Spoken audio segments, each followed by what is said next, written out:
We'd only hiked a mile along the river, and then Brian and his parents came and picked us up in his boat and took us the other 2 miles along the trail. Since it was raining and our packs were heavy, we jumped in when he asked us for a ride. This is the maiden journey for Brian's parents' brand new boat. The Snake River is pretty rough today, but their boat will be up to the challenge.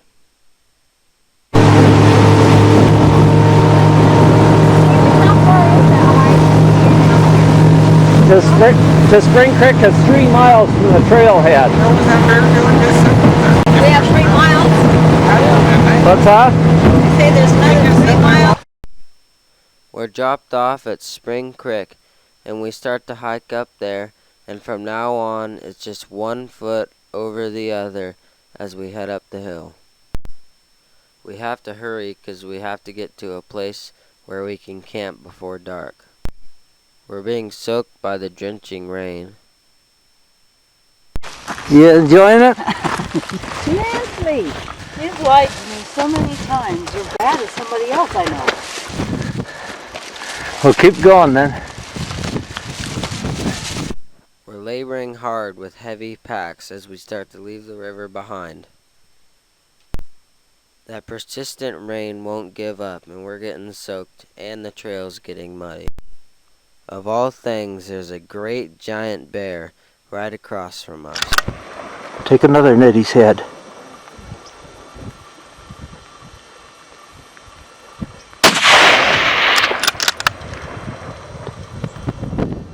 Take another.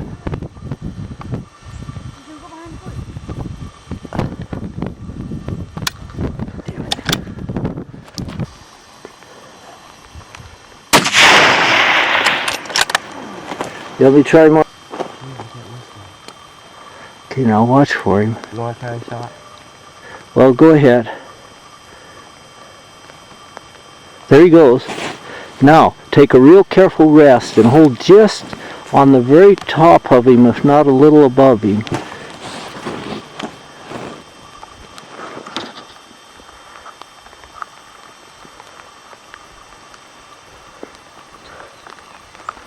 Okay, let him have her.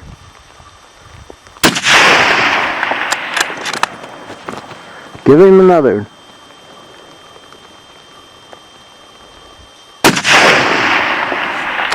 Give him another. You try. Okay, give him another.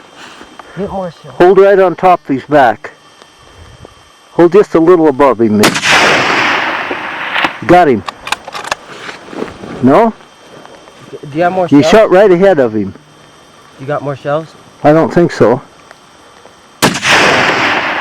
You hit way low. Way low? Yeah.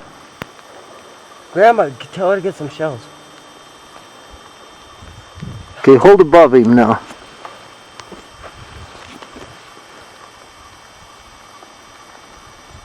I don't see him. He went through those rocks. Now he's coming out of the rocks.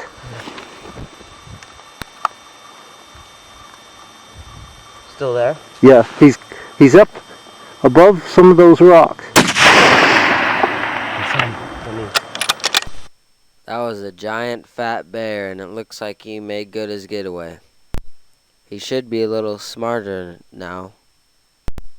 We head up the trail, trying to get on top before darkness is upon us. We camped just short of the ridge, and it rained all night, soaking everything we had. At first light, we're up and hunting. It snowed right up above us here. At the beginning of the day, we saw nothing. I guess everything was held up because of the weather. We hiked up on the Spring Creek bench and hiked up some canyons. I lost my hat in the boat the night before, so my head's getting soaked. We dropped down in Spring Creek, then we hiked back up the bench. We see a well-worn sign that says West McGraw Creek. This sign is made of oak, and it's been here for a good long time. We'll follow the bench trail and planned to go all the way to McGraw Creek. It seems like we can see the whole world from here, and it even stopped raining. There's a patch of a bunch of ponderosa pine up above Spring Creek. I'm examining one that's been hit by lightning. It made a streak on it all the way up it. If a thunderstorm comes, this wouldn't be the place to be. We cross over the ridge to see the McGraw Creek drainage below us. We crossed the bench, which at one part of time, it was part of the McGraw branch. Red with rust, the old mowing machine still stands there in the fields where it was yet last used. The levers still work on it. There's piles of rocks all the way around the field where settlers have piled them to keep them from doing their machines. We look across McGraw Creek and we can see which once was an irrigated alfalfa field. I sit on a rock overlooking the orchard, waiting for a deer or a bear to come out. The bears have broke the trees quite badly here from climbing in the trees and eating the apples. After that, we go check the cabin to see if it's still standing. We find that it is still standing, but in very, very bad repair. All this lumber from what the cabin is made out of has all been packed in here from on the backs of horses and mules. It's too bad to see this cabin deteriorating as it is. Then we see a pile of new lumber and then find out that they're going to build a new cabin there with volunteers. It's nice to have the cabin here so a lost or cold hunter had a warm place to stay. Doing fine. There's the concrete blocks. Maybe they're going to build an entire new cabin. 2x4s and 2x6s, and some of these are cut on an angle like to make rafters. Oh, they are all used material. I see nail holes in them. And those little chunks of plywood, I don't know what they'd have been used for. One of the old beds is out here, and one of the old tables has been thrown out. And looks like the old antique chairs had it. Looks as if the floor is almost completely gone in here now. The old cabinet here, it looks like it's been torn up. Says whiskey on it? Yeah, Hood River. Well, I know it is. It smells like it.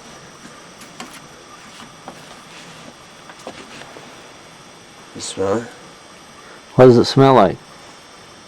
Whiskey. I'll be darned. Yeah, the roof and the ceiling and everything are shot in here. And oh my gosh, it's looking. The old stove's still in here. And the sleeping loft used to be up there. Looks as though there's still an old antique bed up there.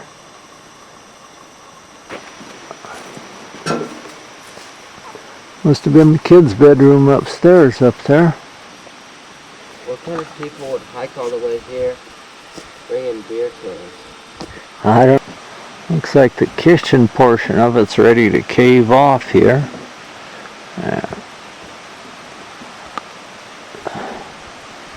Roof's in terrible poor shape there. Windows are broken out. Bear droppings everywhere here under these trees. And the old bear been up in the trees breaking them down. There's an old plowshare laying on the rock here. And this is a part off from an old dump rake here. And some more old equipment remnants. Above the bench around the top of the mountain, there's a super ambitious water irrigation system that has been destroyed.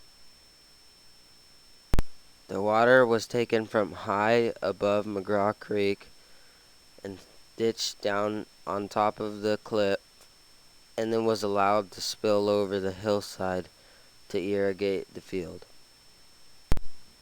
We're moving across the bench, and we see below our campground as we follow down the trail.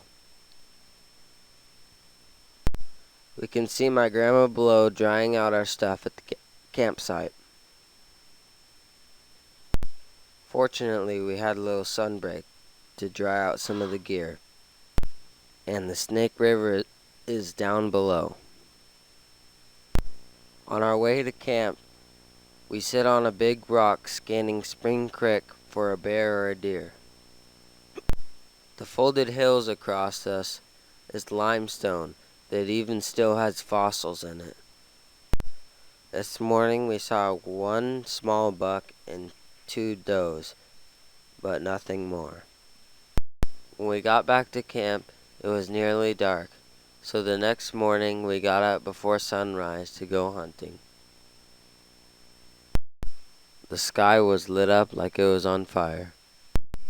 Since today looks like it's going to be a nicer day, we'll look for deer up on the bench. My grandma's going to hunt down below the bench.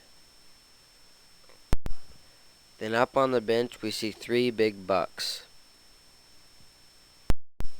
We tried to sneak up on them, but they were in the wrong place and they were too smart for us. We're running low on water, so we're going to make a trip to McGraw Creek to replace it. A year ago, McGraw Creek was full of fish, but this year we saw none. A mountain bluebird is perched on the old mowing machine, and the little female is sitting on the wheel of the mowing machine. There were several of these bluebirds here, and they entertained us for a while. They were diving around, hovering like a helicopter while catching insects.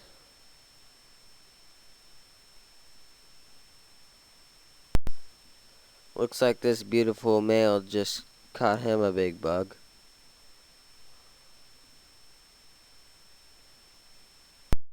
We move over to the Ponderosa Grove and check out some antlion traps. We even found some ants to feed the antlion.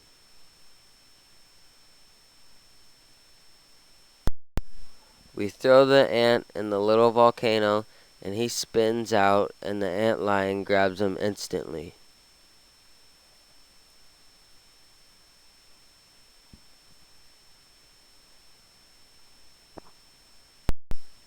We can see firsthand on the struggle of life and death as nature gives us a demonstration. The antlion reaches his claw up instantly and grabs the ant, and the struggle goes on for quite a while.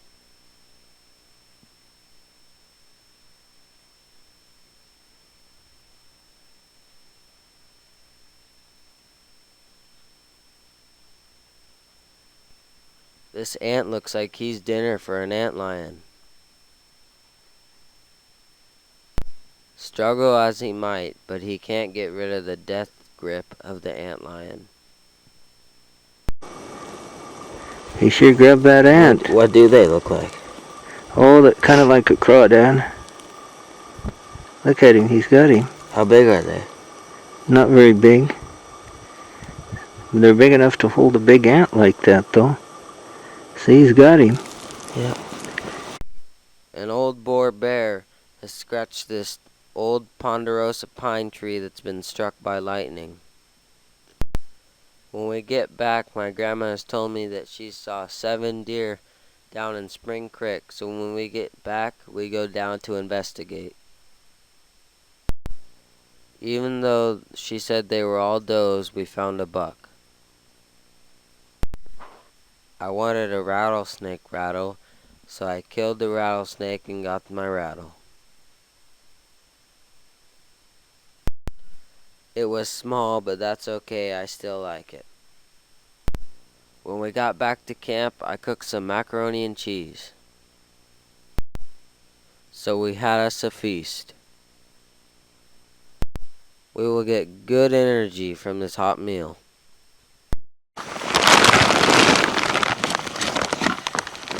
Okay, Marge, go ahead and start eating. Marge? I will. Just hold on.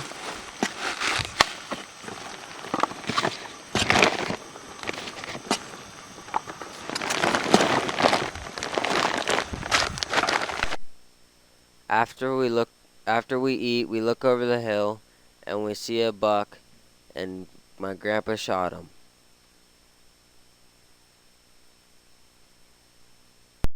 Looks like it'll be a nice young tender one,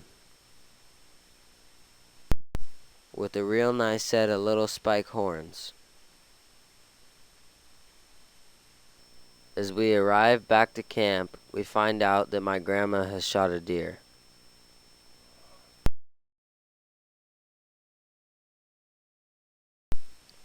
We hung him in a tree and skinned him to pack him out the next day. And we are real lucky.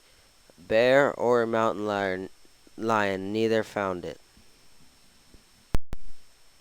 That night it poured hard, and everything we had got soaking wet.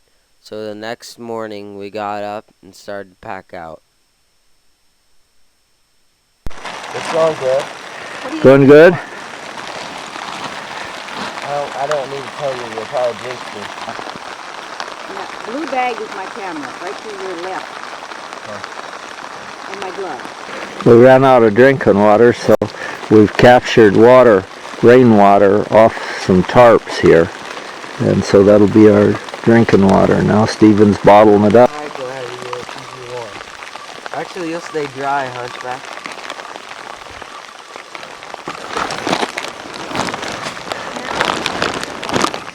I'm taking it.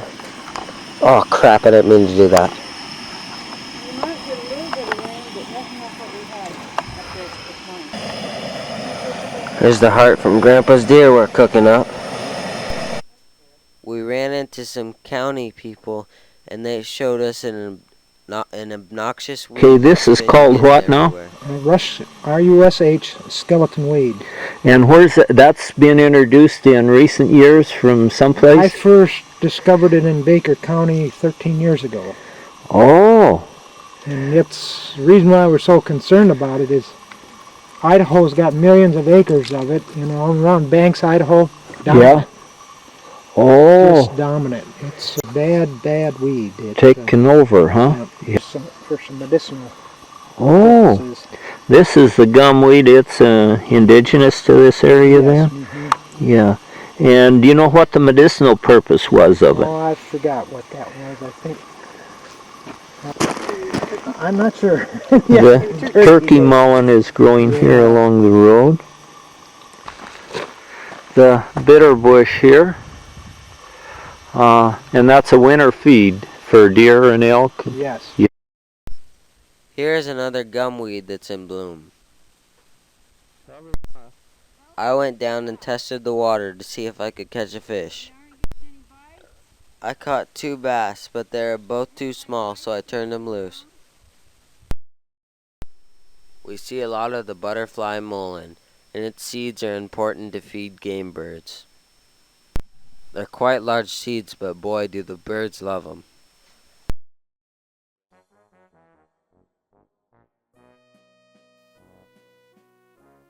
Since we have our deer meat, we're going to dedicate the entire next day to packing the meat out and then packing up and getting ready to go home. We met a guy from the county that was up here looking about poison weeds and invasive weeds. So we listened to what he had to say, and he said that there's this rust skeleton weed that's just taken over the place, and we saw lots of poison ivy and various other weeds as we pack our meat out and pack to go home.